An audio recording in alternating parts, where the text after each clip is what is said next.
भारत की विकास यात्रा में वर्ष 2025 एक निर्णायक कालखंड है। इस वर्ष कल्याणकारी नीतियों ने प्रगति को जन्म दिया और मजबूत इरादों ने सार्थक परिणाम दिए। विशेष श्रृंखला सुधारों का वर्ष में आज प्रस्तुत है 2025 में सांस्कृतिक क्षेत्र में भारत की प्रगति।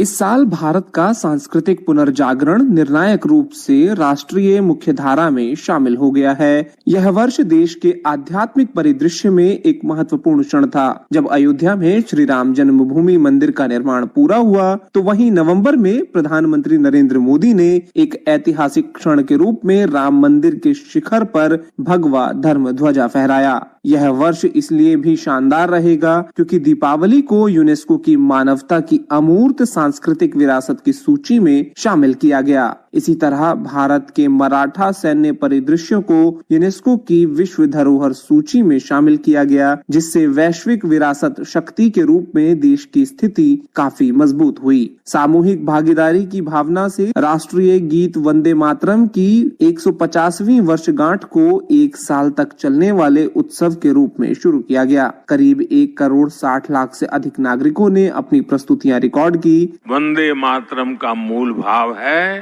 भारत माँ भारती। हमें इस सदी को भारत की सदी बनाना है। ये सामर्थ्य भारत के 140 करोड़ लोगों में है।